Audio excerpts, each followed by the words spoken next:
या मिनमिनत्या दिव्याला तू साकड घाल, या तळमळत्या जीवाला ते जाणीव घाल.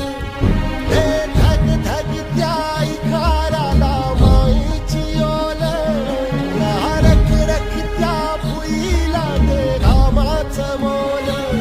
केली निंदणी पेरणी धरून जिंदगानी, कुंब्याचं सारं